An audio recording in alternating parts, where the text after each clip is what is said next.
राजा सुरथ और समाधि वैश्य को देवी भगवती की महिमा बताते हुए मधु कैटभ का प्रसंग सुनाना। विनियोग। पहले चरित्र में ब्रह्म ऋषि, महाकाली देवता, गायत्री चरण, नंदा शक्ति, रक्तदंती का बीज, अग्नि तत्व और ऋग्वेद स्वरूप है। श्री महाकाली देवता की प्रसन्नता के लिए पहले चरित्र के रूप में विनियोग किया जाता है। ध्यान। भगवान विष्णु से के सो जाने पर मधु और कैटभ को मारने के लिए कमल से पैदा होने वाले ब्रह्मा जी ने उनकी स्तुति की थी, यह महाकाली देवी का मैं सेवन करता हूँ। वे अपनी 10 भुजाओं में खड़ग, चक्र, गदा, बाण, धनुष, परे, शूल, भुजुंडी, मस्तक और शंख धारण किए हुए हैं। उनके 3 नेत्र हैं। वे अपने तमाम अंगों में आभूषण धारण किए हैं। उनके शरीर की चमक नीलमणि के समान है और वे 10 मुख और 10 पैरों वाली हैं। प्रथम अध्याय। मार्कंडेय जी बोले, सूर्य के पुत्र सावर्णी जो 8वें मनु कहे जाते हैं, उनकी उत्पत्ति की कथा विस्तार पूर्वक कहता हूँ। सो सुनो। सूर्यपुत्र महाभाग सावर्णी भगवती महामाया के अनुनय से जिस प्रकार मनवंतर के स्वामी हुए, वही प्रसंग सुनाता हूँ। पूर्व काल की बात है। सरोचित मंतव्य के सुरथ नाम का एक राजा थे जो चैत्रवंश में पैदा हुए। समस्त भूमंडल पर उनका अधिकार था। वे प्रजा का अपने ओरस पुत्रों की भांति धर्मपूर्वक पालन करते थे। फिर भी उस समय कोला नगरी का नाश करने वाले क्षत्रिय उनके शत्रु हो गए थे। राजा सुरथ की दंडनीति बहुत प्रबल थी। उनके शत्रु के साथ युद्ध हुआ। यद्यपि कोलाविदी वंशी संख्या में कम थे, तो फिर भी राजा सुरथ युद्ध में उनसे हार ही गए। तब वे युद्ध भूमि से अपने नगर को लौट आए और केवल अपने देश के राजा होकर रहने लगे। किंतु वहां भी उन प्रबल शत्रुओं ने उस समय राजा सुरथ पर आक्रमण कर दिया। राजा का बल क्षीण हो गया था, इसलिए उनके दुष्ट बलवान और भेदी मंत्रियों ने वहां उनकी राजधानी में भी राजकीय सेना और खजाने को हथिया लिया। सुरथ का प्रभुत्व नष्ट हो चुका था, इसीलिए वो शिकार खेलने के बहाने घोड़े पर सवार होकर वहां से अकेले ही घने जंगल में चले गए। वहां उन्होंने ब्राह्मण श्रेष्ठ मेघा मुनि का आश्रम देखा। इस आश्रम में अनेकों हिंसक जीव परम शांत भाव से रहते थे। मुनि के बहुत से शिष्य उस वन की शोभा बढ़ा रहे थे। वहां जाने पर मुनि ने उनके आदर सत्कार किया और वहां उस मुनि श्रेष्ठ के आश्रम में इधर उधर विचरते हुए कुछ काल तक वहां रहे। फिर ममता के वश में होकर वह आश्रम में आकर इस प्रकार चिंता करने लगे, पूर्व काल में मेरे पूर्वजों ने जिस नगर का पालन किया था, वही नगर आज मुझसे रहित है। पता नहीं दुराचारी सेवकगण उनकी धर्मपूर्वक रक्षा करते हैं या नहीं। जो सदा मद की वर्षा करता था और अति बलवान था, वह मेरा प्रधान हाथी अब शत्रुओं के अधीन होकर न जाने किन भोगों को भोगता होगा। जो लोग मेरी कृपा, धन और भोजन पाने के लिए सदा मेरे पीछे चलते थे, वो निश्चय ही अब दूसरे राजाओं का अनुसरण करते होंगे। व्यर्थ खर्च करने वाले उन लोगों के द्वारा अत्यंत कष्ट से जमा किया गया मेरा यह खजाना खाली हो जाएगा। ये तथा और भी कई बातें राजा सुरथ सोचने लगे थे। एक दिन उन्होंने वहां विप्रवर मेघा के आश्रम के निकट एक वैश्य को देखा और उससे पूछा, हे सज्जन, तुम कौन हो? यहाँ तुम क्यों शोकग्रस्त और उद्विग्न दिखाई दे रहे हो? राजा सुरथ का यह प्रेम पूर्वक कहा वचन सुनकर वैश्य ने विनीत भाव से उन्हें प्रणाम करके कहा। वैश्य बोले, राजन, मैं धनिकों के कुल में उत्पन्न एक वैश्य हूँ। मेरा नाम समाधि है। मेरी दुष्ट स्त्री पुत्रों ने धन के लालच में आकर मुझे घर से बाहर निकाल दिया है। इस समस्त धन, स्त्री और पुत्र से वंचित हूँ। विश्वसनीय बंधु बांधवों ने ही मेरी संपत्ति छीनकर मुझे निकाल दिया है। इसीलिए दुखी होकर मैं यहाँ चला आया हूँ। यहाँ रहकर मैं इस बात को नहीं जानता कि मेरे पुत्रों और स्त्रियों और आत्मियों की कुशल है या नहीं। इस समय घर में वे कुशलता से रहते हैं अथवा अकुशलता से। वे मेरे पुत्र कैसे हैं? क्या वो सदाचारी हैं या दुराचारी हो गए हैं? राजा ने पूछा।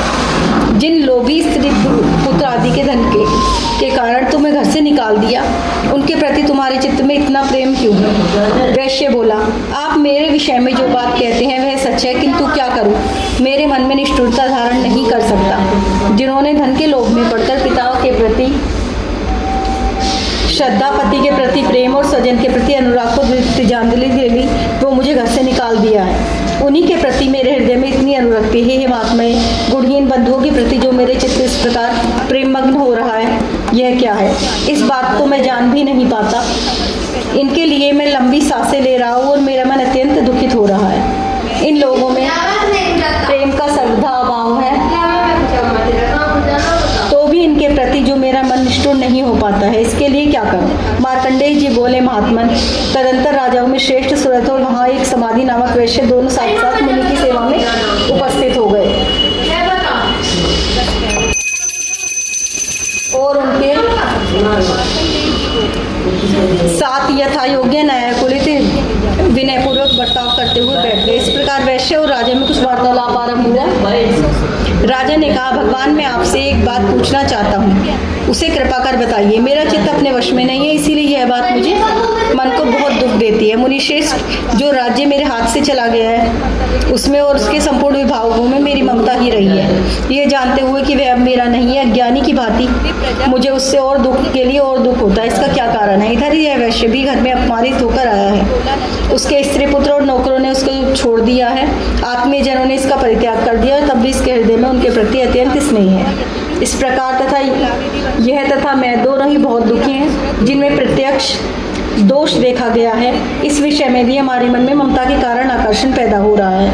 ये महाभाग, हम दोनों समझदार हैं, तो भी इनमें जो मोह पैदा हुआ है यह क्या है? विवेक शून्य पुरुष की भांति मुझ में और इसमें भी मूर्ता स्पष्ट दिखाई देती है। ऋषि बोले, महाभाग,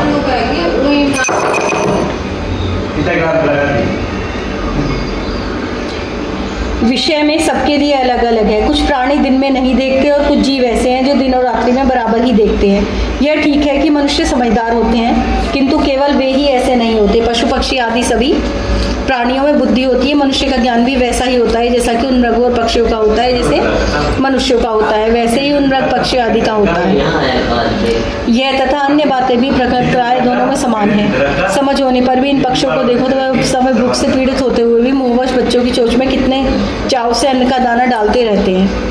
श्रेष्ठ पुरुष, क्या तुम देखते नहीं कि यह मनुष्य समझदार होते हुए भी लोभवश अपने किए हुए उपकारों का बदला पाने के लिए पुत्रों की कामना करते हैं? यद्यपि उन सब में समझ की कमी नहीं है, तथापि वे संसार की स्थिति बनाए रखने वाली महावती भगवती के प्रभाव से ममता में भंवर में इस युक्त होकर गहरे गड्ढे में गिराए जाते हैं। इसीलिए इसमें आश्चर्य नहीं है कि जगदीश्वर भगवान विष्णु की योग निद्रा रूपी जो महाभगवती है उसके जगत मोहित हो रहा है। वे महाभगवती देवी ज्ञानियों को भी चित्त को बलपूर्वक खींचकर मोहग्रस्त कर देती हैं। वे ही इस सारे चराचर जगत की सृष्टि करती है तथा वही प्रसन्न होने पर मनुष्य को मुक्ति के लिए वरदान देती हैं। वही परम ब्रह्मा संसार बंधन और मोक्ष के कारण सनातनी देवी और संपूर्ण ईश्वरों को भी अधीश्वरी है। राजा ने पूछा, भगवान, जिन्हें आप महामाया कहते हैं वे देवी कौन है? ब्राह्मण, उसकी उत्पत्ति कैसे हुआ? उसके कार्य कौन कौन से हैं? ब्रह्मवेताओं में श्रेष्ठ महत्वपूर्ण देवी का जो प्रभुत्व को जिस प्रकार प्रादुर्भाव हुआ है इस प्रकार उसके मुख से सुनना चाहता हूँ। ऋषि ने कहा, राजन, वास्तव में तो ये देवी नित्य रूपा ही संपूर्ण विश्व उन्हीं का रूप है और उनके समस्त जगत में व्याप्त कर रखा है। तथापि उनका आविर्भाव अनेक प्रकार से हुआ है, वे मुझसे सुना। यद्यपि वे नित्य जन्मा है तथापि वे देवताओं का कार्य सिद्ध करने के लिए प्रकट होती है और उस समय संसार में उत्पन्ना कहलाती हैं। कल्प के अंत में जब संपूर्ण जगत एक ही महासागर में डूब रहा था तब सबने प्रभु भगवान विष्णु शेषनाग की शैया बिछाकर योग निद्रा में लीन हो रहे थे। तब उनके कानों के मैल से दो भयंकर असुर उत्पन्न हुए जो मधु और कैटभ के नाम से प्रसिद्ध थे। वे दोनों ब्रह्मा जी का वध करने को उद्धत हो गए। भगवान विष्णु के नीलकमल में विराजमान प्रजापति ब्रह्मा ने जब उन दोनों को भयानक असुरों को अपने पास मारने के लिए आता और भगवान को सोता हुआ देखा तो एकाग्रचित्त होकर उन्होंने भगवान विष्णु को जगाने के लिए नेत्रों में निवास करने वाली योग मुद्रा की स्तुति आरंभ की। जो इस विश्व की स्वामिनी, जगत को धारण करने वाली, संसार का भरण पोषण और संहार करने वाली तथा तेज स्वरूप भगवान विष्णु की अनुपम शक्ति है, उन्हीं महादेवी निद्रा देवी को भगवान ब्रह्मा स्तुति कर रहे हैं। ब्रह्मा जी ने कहा, हे देवी, तुम सहा हो, तुम ईश्वरा हो, तुम वक्रकारण हो, तुम स्वर भी तुम ही हो, स्वरूप हो, तुम्हें प्राणदायिनी सुधा हो, नित्य अक्षर प्रणाम में आकार उकार मकार ये तीनों मात्राओं के रूप में तुम ही स्थित हो तथा इन तीनों मात्राओं के अतिरिक्त जो भी बिंदु रूपा नित्य अर्ध मात्रा है जिसका विशेष रूप से उच्चारण नहीं किया जा सकता वह भी तुम ही हो। अतः तुम ही ओमकार हो, तुम ही संध्या, सावित्री और परमजननी हो। देवी, तुम ही इस सकल ब्रह्मांड को धारण करती हो, तुमसे ही इस जगत की सृष्टि होती है, तुमसे ही इसका लालन पालन होता है और सदा तुम कल्प के अंत में सबको अपना ग्रास बना लेती हो। हे जगत जननी देवी, इस जगत की उत्पत्ति के समय तुम सृष्टि रूपा हो, पालन काल में स्थिति रूपा और कल्पांतर में संहार रूपा हो। तुम ब्रह्मविदा, महाविदा, महामेघा, महास्मृति, महामोघ रूपा, महादेवी, महासुरी हो। तुम ही तीनों गुणों रजस और तम को उत्पन्न करने वाली सबकी प्रकृति हो। भयंकर कालरात्रि, महारात्रि और तुम ही बोधि रूपा हो, बुद्धि हो।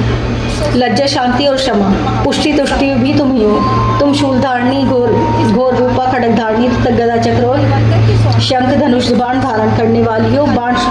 बाण शुभुंडी परिष्टि ये भी तुम्हारे अस्त्र है। तुम सौम्य और सोमनांतर हो। इतनी ही नहीं, जितने की सौम्य और सुंदर पदार्थ हैं उन सबकी अपेक्षा तुम अत्यधिक सुंदर हो। पर और अपर सबसे परे रहने वाली परमेश्वरी देवी तुम ही हो। अखिलेश्वरी देवी, कहीं भी सतसत रूप में जो भी वस्तु है उन सबकी जो भी कुछ शक्ति है वो सब तुम ही हो। ऐसी अवस्था में तुम्हारी स्तुति क्या हो सकती है? जो इस जगत की सृष्टि, पालन और संहार करते हैं उन भगवान को भी जब तुमने निद्रा के अधीन कर दिया तो तुम्हारी स्तुति करने में यहाँ कौन समर्थ हो सकता है?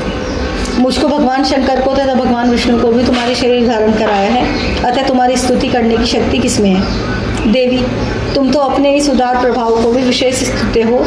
ये जो दोनों और असुर मधु कैटभ है उनके मुंह में डाल दो और जगदीश्वर भगवान विष्णु को शीघ्र जगा दो। साथ ही उनके भीतर इन दोनों महान असुरों को मार डालने की बुद्धि उत्पन्न करो। ऋषि बोले, हे राजन, जब ब्रह्मा जी ने वहाँ मधु और कैटभ को मारने के उद्देश्य से भगवान विष्णु को जगाने के लिए तमोगुण की अधिष्ठात्री देवी योग निद्रा की इस प्रकार स्तुति की,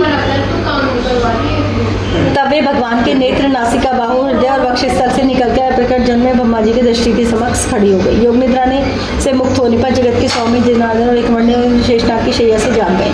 फिर उन्होंने इन दोनों असुरों को देखा। वे दुष्ट आत्म मधु और कैटभ अत्यंत बलवान और पराक्रमी थे। क्रोध से लाल लाल आंखें किए ब्रह्मा जी को खा जाना चाहते थे। तब भगवती श्रीहरि ने उठकर उन दोनों के साथ 4000 वर्षों तक केवल बाहु युद्ध किया। वे दोनों अत्यंत बल के कारण मतोन्ध हो गए थे। इधर माया ने भी उन्हें अपने मुंह में डाल रखा था, इसीलिए वे भगवान विष्णु के कहने लगे, हम तुम्हारी वीरता से प्रसन्न हैं। तुम्हें जो हम लोगों से जो भी वर मांगना हो मांग सकते हो। भगवान बोले, यदि तुम दोनों मुझ पर प्रसन्न हो तो मुझे मेरे हाथ से मारो जाओ। बस इतना सा ही वर मांगा है, यहाँ दूसरी और किसी वर से क्या लाभ है? ऋषि ने कहा, इस प्रकार धोखे में आकर जब उन्होंने संपूर्ण जगत को जल ही जल देखा तब कमल नेत्र भगवान विष्णु से कहा, जहाँ पृथ्वी जल में डूबी हुई ना हो वहाँ हमारा वध करो। ऋषि बोले, तब तथास्तु कहकर शंख, चक्र और गदा धारण करने वाले भगवान ने उन दोनों के मस्तक को अपनी जंघा पर रखकर चक्र से काट डाला। इस प्रकार देवी महामाया ब्रह्मा जी की स्तुति करने पर समय प्रकट हुई। अब आगे तुमको उनके प्रभाव का वर्णन करता हूँ, सुनो।